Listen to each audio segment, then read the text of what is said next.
Unbroken, healing through storytelling.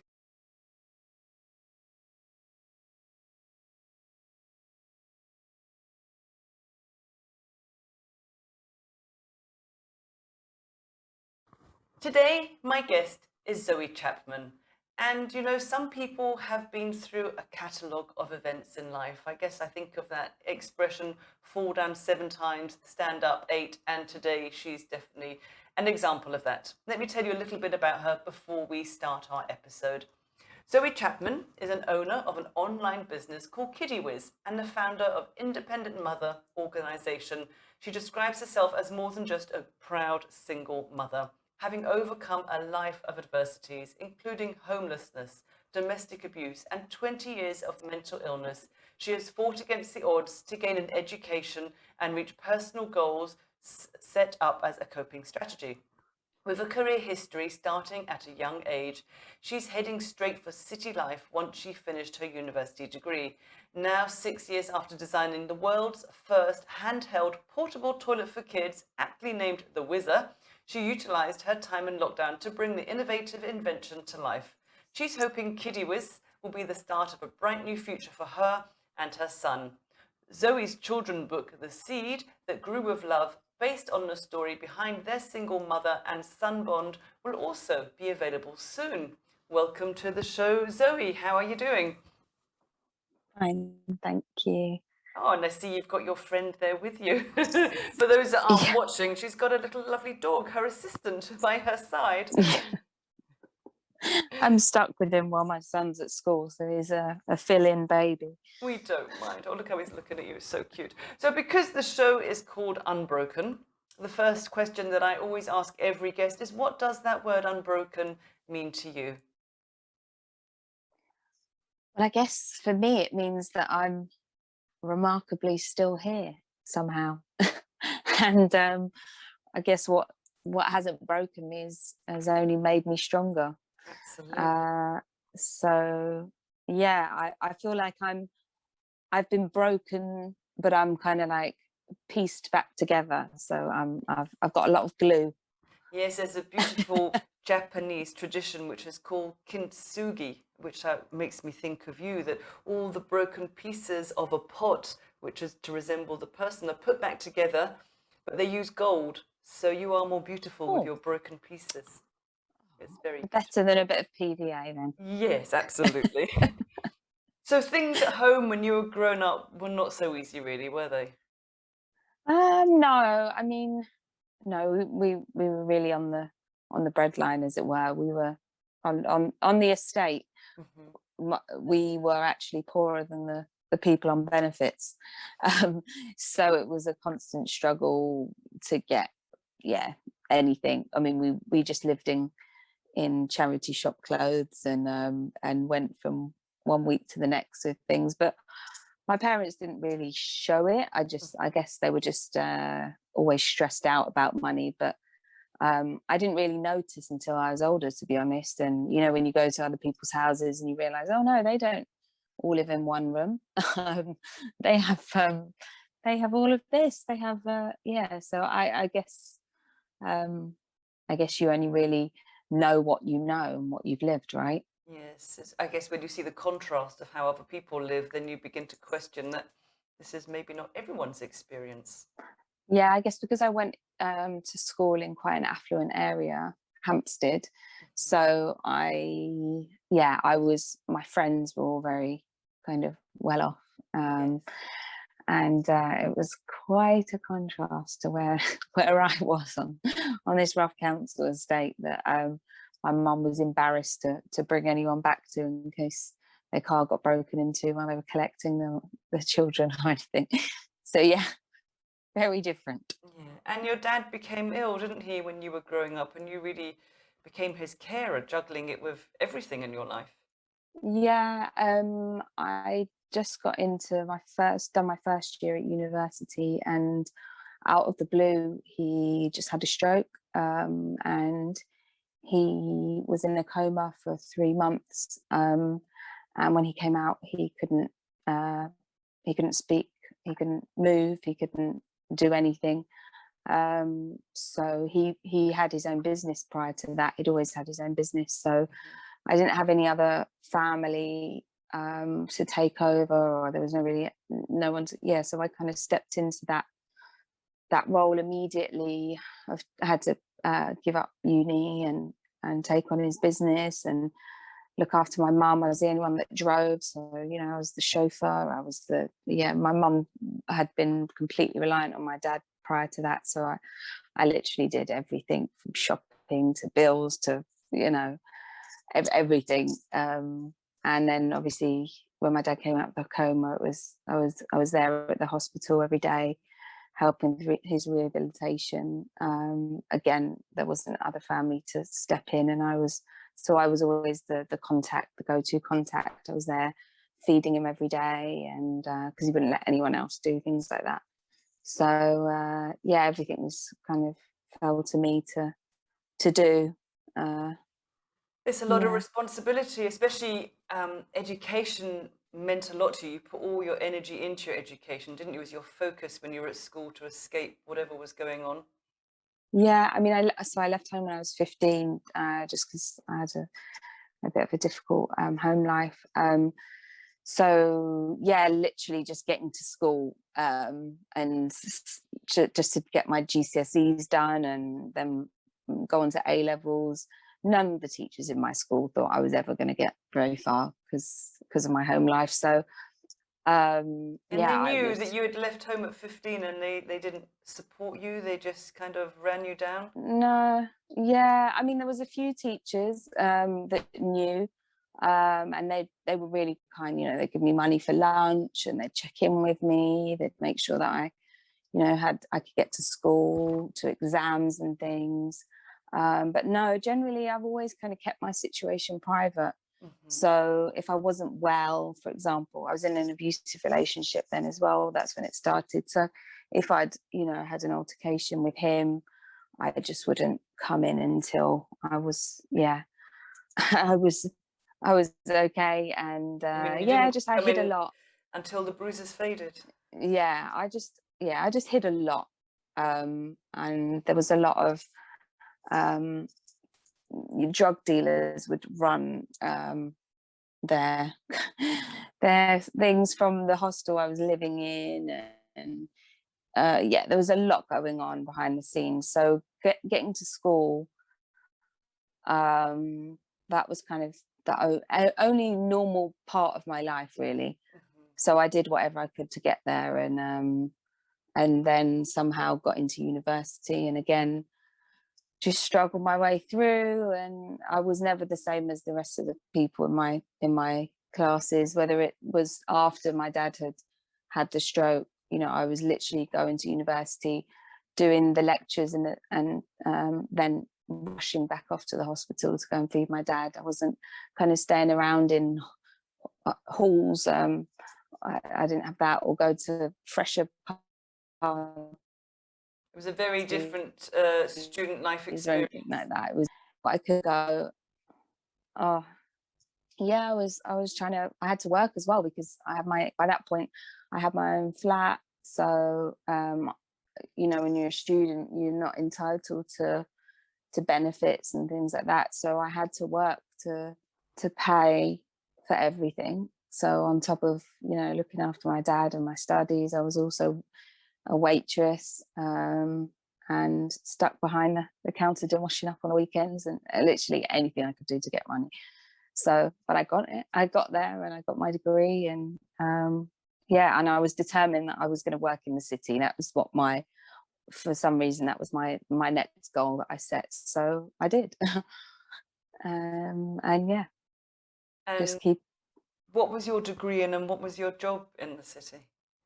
My degree is computer science, but specifically information product design. So basically designing anything you can think of on a computer. But in those days, it was a lot less sophisticated than it is now. And then my first job was at the London Stock Exchange. So I was designing various computer systems to run the security within security of the London Stock Exchange. So yeah, it was really, I loved that job.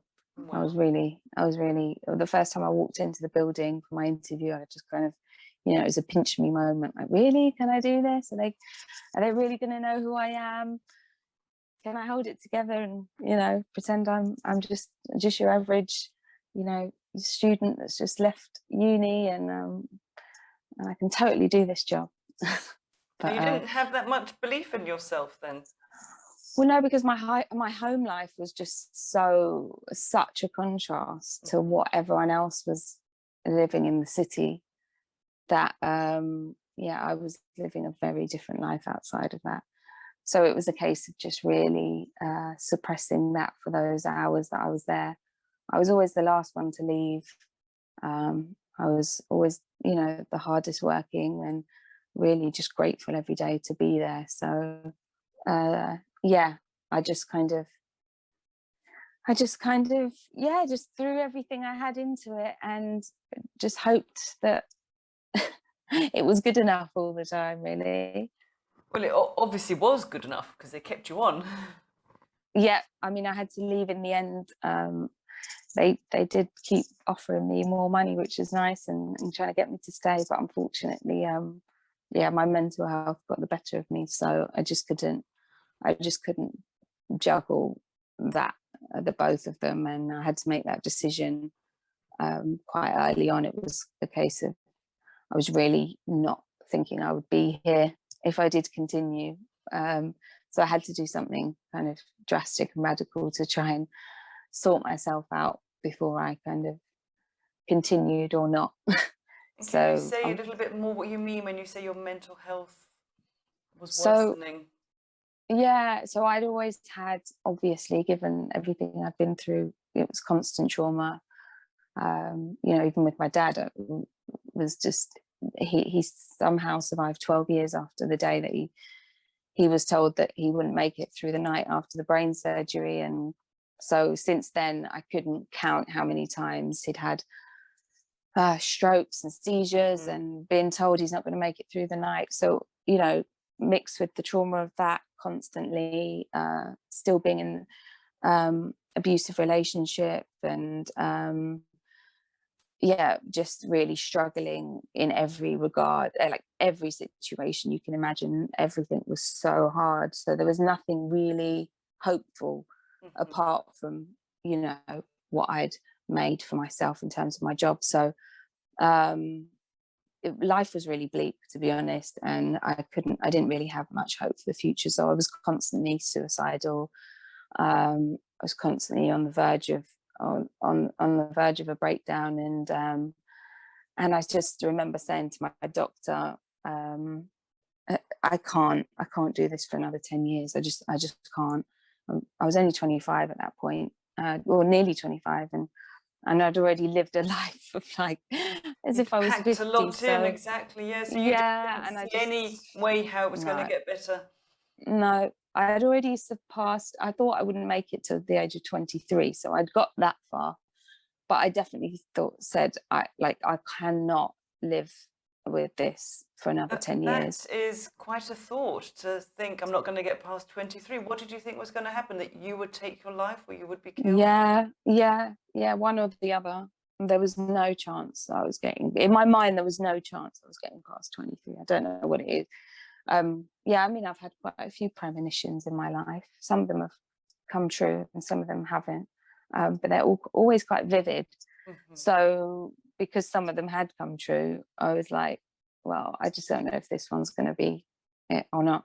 So when I had got past that point, I was like, okay, so I kind of feel like I'm living on borrowed time now. So I've got a decision to make. Either I try and sort myself out, or I really don't think I'm going to make it to this next birthday. So I quit my job, went traveling, tried to be like normal, live a normal life that most people normally did. I don't know, at university or when they came out of. I just literally just packed up everything and just left.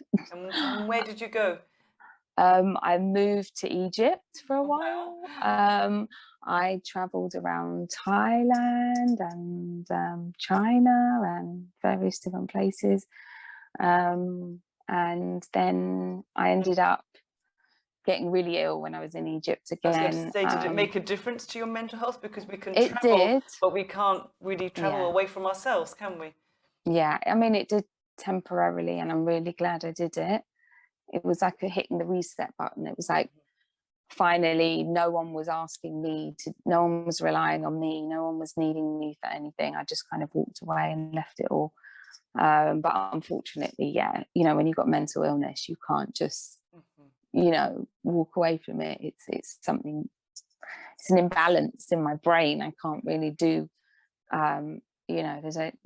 it's not like you can take some self-care days and all the other things that people like to glamorize about mental health on social media. It's not quite that easy when you've got a lot of trauma. So I ended up having quite a few really difficult things in Egypt that got quite scary. I was going to say, I can't imagine if you're going to have any mental health issues. I can't imagine Egypt would be the most supportive of places. No. It's pretty chaotic, isn't it? I've been to Cairo and that's crazy.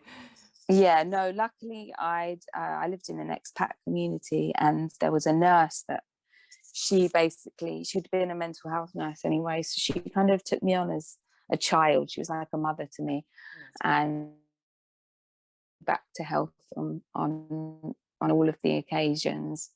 And that's more than I'd ever had in my whole life. Someone she was cooking for me. She was making sure I was okay, checking in on me. And I'd never had that before, that maternal kind of like love and caring. So if nothing else, in a way, to have been able to finally feel that.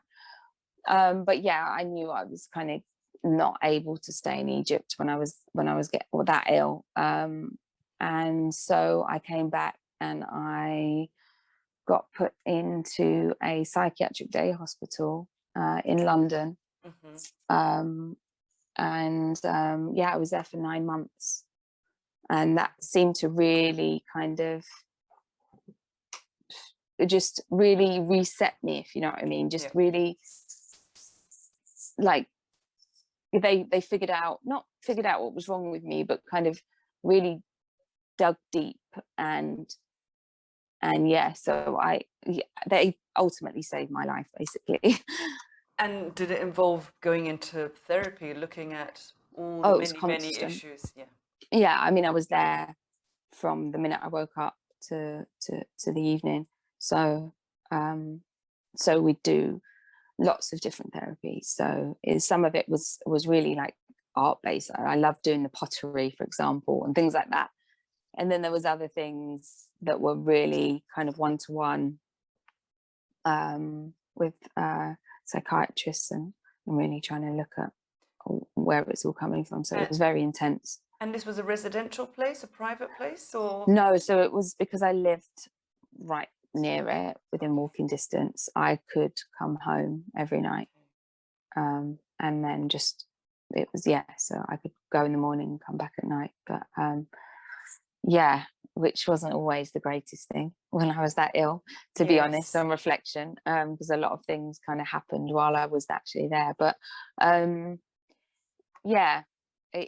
it definitely saved me completely. And prior to that, I'd always wanted a child, for example. I'd always wanted a child, but I just said I would never, ever do that to a child. I'd never bring a child into this world when I was so ill. And so that's what they gave me. They gave me this kind of reset where I kind of started to see a future. And within 3 months, for about 3 months, 4 months, I found out I was pregnant after leaving. So I mean, it sounds a very intense program, but it's kind of a paradox, isn't it? Because to do the work, you have to dive into all the places that we've been avoiding for so long. But that's how you get the results, isn't it? So eventually you have to, I guess, stop running from what it was that hurt you.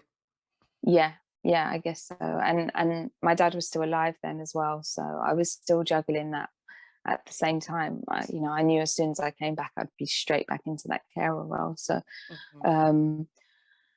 yeah, it was difficult. I was still very much suicidal and had attempted quite a few times while I was in the hospital to take my own life. So yeah, it was a real process that I had to get through um, to reach the other side. But And what did it yeah, it do when was. you discovered that you were expecting a baby? That must be quite life-changing from, Oh my gosh, contrasting position to be in. yeah, to be able to go from like not having a reason to live and just absolutely just feeling I was a complete waste of air, um, to then having a new life inside me and knowing that I was responsible for this amazing kind of gift that I'd always wanted my whole life Mhm. to be, my whole adult life. But yeah, I'd always been in domestic abuse relationships, so I wouldn't, again, like, not just my own mental health, but it wasn't safe enough. So when I found out I was pregnant, yeah, that was just to be able to then as well, potentially, if my dad made it that long, to then see his first grandchild. I was just like, the father of my child said that he didn't want me to have the baby. He did at first, came to the first scan, but then I wasn't sure why, but he kind of completely flipped one night, and decided he no longer wanted to have the baby and that I needed to have an abortion immediately.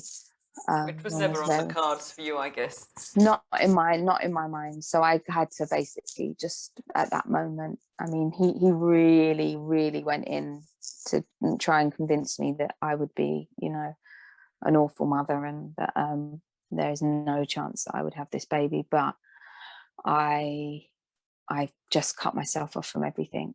So I cut. you chose to obviously Yeah, keep your boy because he's now yeah. 7, is that right? He's 7? No, he's just turned 9 Where on did I get Friday. 7 from? No idea. He's 9, Oh my god. nearly double Yeah, numbers, another year.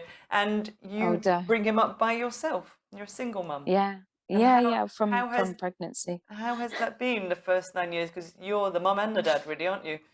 Yep, I'm everything. Yeah, I mean, the first few years were absolutely just harder than anything I've been through. Yeah. Yeah, absolutely the hardest thing I've ever been through, and that's quite extreme to say given what I had been through prior to even being pregnant. But yeah, it was very lonely. I remember coming out of hospital and not having a clue of what to do. I didn't even know how to feed him. I didn't know anything. He was really ill as well. I wasn't. I'd been left off the radar, as it were. They'd made an admin error, and they basically didn't even know I was home. So I Oh, was kind of, yeah. I was at home with a baby that wouldn't feed and was screaming all the time, and I had no clue what to do. So because you should I had normally no. get the midwives in, shouldn't you, up for like the first 10 days? Yeah, yeah. Or most people come home with a husband or a partner or a mum to look after them, or some family to kind of step in. And but yeah, no, I didn't have anything. Luckily, I had a neighbour, and she was amazing. She would come over and just check in on us and things. But yeah, no, it was really winging it. And again, my dad did make it, and so it was a case of I'm still trying to keep him alive. But shortly after that, he had another huge stroke, which had then affected the only other side of his body and brain that was Hmm. kind of functional. So for the first few years, until my son was nearly 3, I was giving my dad end of life care as well. So it was, yeah, he wouldn't have anyone kind of touch his tubes or anything like that. So everything was down to me. So it's kind of like, you can imagine like going through the terrible twos and, having a baby trying to explore everything and pull out wires. And when we're in and out of the hospital, it's not really the greatest thing to have a baby stuck to you the whole time. But I had no choice. I just was try and keep them both alive, basically. So yeah, that was definitely the first 3 years. It's a lot of balls that you were juggling at one time, really, wasn't it? I don't know how I did it, but Where I did. does this inner resilience that you obviously have come from? You just keep going, because you say I had no choice, but you did have a choice. You could refuse to look after your dad. He wouldn't have got fed, and he wouldn't have got the care from you, but you could have not done it. Yeah, I do think about that. You know, what would have happened if I do think about that a lot now, actually, to be honest.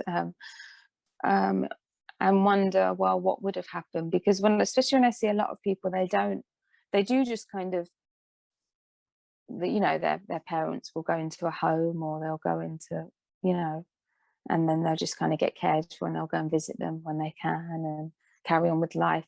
And it's not nice. Then it's not that they're particularly okay with it, but they do it. So I don't really know why I felt the need to have to be there constantly, and I couldn't do anything without worrying and feeling bad that I hadn't seen him yet, or not knowing what he was doing, or, you know, my phone was constantly ringing with carers saying, this one hasn't turned up, that one hasn't turned up, your dad's got no pads for the bed, he's, you know, there's complete soiled everywhere, and whatever it is, we can't lift him, the hoist isn't working, you know, all constant every day.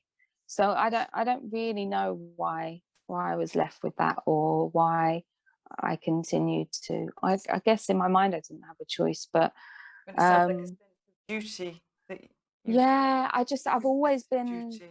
Yeah, I think I've always been a carer, like whoever I'm with, even in relationships, I ended up always being the fixer.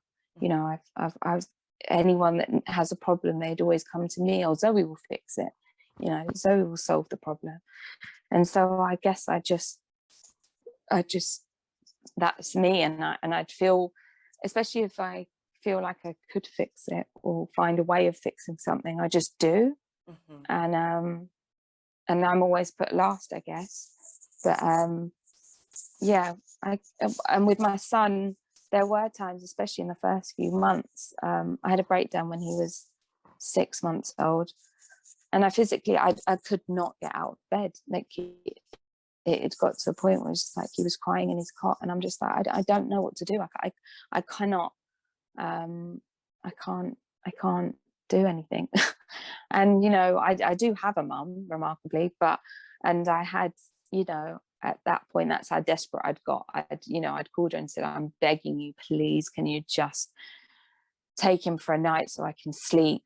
But unfortunately, that just wasn't really, that wasn't, she wasn't able to support you. No. So that's that really. I just did. Well, you say, well, that's that really. You had a breakdown. Your baby's 6. He's crying his head off, and you say, well, that's that. I just, you know, you just keep 6 going. months. He was 6 months. I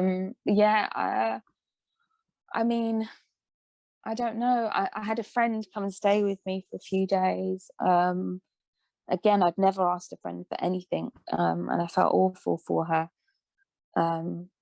Having to stay over and help me, but I didn't know what else to do. And and my mum had said, if you tell anyone, they're going to take your baby away from you. So I always had that in the back of my mind as well. So, but Mason, bless him, he had so many feeding issues and health issues and things. He was in and out of hospital a lot.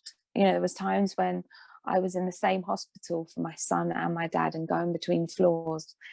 And I really don't know, when I look back on it, how I got through. And I wish I could say, oh, well, this is what you should do if you're in this situation. But I guess what I've always said is, sometimes it's not about taking things day by day. Sometimes it's like minute by minute. Yes. Well, it sounds like what I'm hearing is that it's hard for you to ask for help because you are so independent, but when you really, really were in the corner and you're on your knees, you had to ask for support. And there wasn't. The thing is, there wasn't it there. So although that people say, you know, God, I get so sick of hearing things like ask for help and have your self-care and put yourself first, and make sure you got me time. And it's like, well, who's picking up the pieces while I'm doing that? It's not so That's easy to all have great. me time No, if you're a single mum of a baby. no, that's all great if for people that But you have were a able mum to. or a But dad. what I meant was, you were able to ask your friend, and she did come over. Yeah, that time. But I lost a friend through that. So, I knew that by me asking, it wasn't, I didn't have anyone that was really able to do it. Everyone's got busy lives, and I'm not their responsibility. That's the kind of thing that family kind of steps up and does for you. And yeah, so I think because the times that I have asked for help when I've been really desperate and it hasn't been there, whether it be, even, when you turn to places like the midwives that, service that you would assume would come and check on you as soon as you're home. It's those kind of things, or me going to the doctors and saying, and pleading with them, saying, my baby hasn't slept, he's in pain, he screams all the time, please can you just help me to fix him, and then I'll be all right. But they just, everything was just so hard, and it just seemed like there was, however much I asked for help, it just wasn't there. So I guess I got into the thing of, well, even when I do ask for help, I'm not going to get it, and it's just making me feel worse for the fact that I've asked for it and I'm not getting it, and then I feel more abandoned than I had in the first place. So then I just got into the thing of just doing everything myself. And yeah, that's just been the way I've had to adapt, and I've always been. So since I left home at the age of 15, it was just a case of, well, no one else is going to pay these bills. No one else is going to make sure that I'm eating or anything. So it is what it is. And so where is your mental well-being, your mental health at today? Well, I would like to say it's a lot better. No, and it has been, it is. But having decided to take on this business, and last September I was like, no, I've really got to give this a shot. I can't. I invented my product 6 years ago, and if one day I see it on the shelves of Boots or Superdrug or whatever, and it's not my product, I'm going to really kick myself. Well, let's hope we do see it on the shelves and it is your product. So tell us about this Kiddiwhizz and why you decided to invent it. Tell us what it does exactly. So when my son was potty training and I was also looking after my dad, it was really difficult to be on the go and him needing the toilet all the time. So I used to carry around a coffee cup for I'd learned to give myself one treat every day from the therapy I was doing, and that one treat was a coffee in the morning. So what I'd do is I'd save that coffee cup and he'd wee in it through the day and I'd dispose of it. And I was like, this is ridiculous. How is there not a product that can just be handheld that I can pop in my bag for him or my dad? Because and so I designed it, and I initially sent off my designs to a company that was going to help me bring it to life, but I couldn't afford to do that at the time. And turns out that they released my designs and it got mass produced in China and made other people a lot of money. So 6 years on, they did a really bad job of it, so that was all right. They still made a lot of money, but that's fine. I've had to get over that. But I redesigned it last year and I said that I'm going to give this one last shot. And so I threw everything in it. And the last 6 months I've worked day and night. I've got bipolar, I forgot to mention that. So I get these extreme highs and lows. And when I'm hypomanic, I can do anything. I can literally do anything. So then you pay the price for that, do you? To come crashing down afterwards? Yeah. But this high lasted a really long time, and to the point where I managed to get a hand-drawn design to a mass-produced product. I designed the packaging, the website, I did all my IP, my patent, my trademarks, literally I do everything, my PR, my marketing, social media, because I couldn't afford to pay anyone else to do it. So, and I was so desperate. If I'm going to do this, I needed to get it done very quickly before someone else grabs the idea and does it with tons of money behind them. And so I've just running with it and doing it as quickly as I can, which means I have to work through, especially when I was homeschooling as well in lockdown.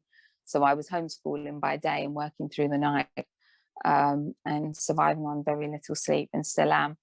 But and yeah, I have had one major crash in March that was very difficult, but I'm just kind of coming out of that and recovering from that, and hoping that I'm not going to get any more huge ones. But yeah, it's a bit wobbly still. And how do you keep yourself okay when you're wobbling? I cut myself a lot of slack now. I do things like, I always used to have such high standards for myself. Even with homeschooling, for example, I'd make sure that every single piece of work had to be done. And then I got to the point where I was like, no, I've done, 9 months of this work. And for the last lockdown, I just said, no, I'm not doing it anymore. And I'm not even going to feel bad about it. And at 9, I don't think it's really going to affect his education that much, is it? Not to how much hard work I'd put into the first lockdown constantly. And if nothing else, he was learning how to make a business from scratch because he was watching me do that. Fantastic entrepreneur skills. Exactly. And just little things like, I'd never ordered a takeaway before lockdown, which is ridiculous. But I'd be like, no, I'm going to order a takeaway because I actually physically have no energy left to cook. And I'm not even going to feel bad about it. So little things like that, I just say I cut myself slack for, and just kind of say that I'm doing my best, and that when things are hard, I will overcome it because I have done before. Absolutely. And I've got through a lot worse. So the odds are in my favor, really. If I can get through the things that I have done before, then surely I can get through this, Absolutely. And I think, yeah, just now I've got a kind of an end goal that I'm focused on. So hopefully I can just see that as, I'm running, sometimes crawling, sometimes scraping along the floor to get to it. But there is something, on the horizon now. Absolutely. Well, we wish you all the best with Kiddiwhizz, and we hope that we see it out on the shelves as well, and Boots and all over the place. And I think your message of, if you can overcome this, then you can overcome anything, will be so helpful for people to hear, if she can do that, then they can do it as well. So Zoe, I just want to thank you so much for coming on the show and sharing your story. You're very welcome. Unbroken, healing through storytelling.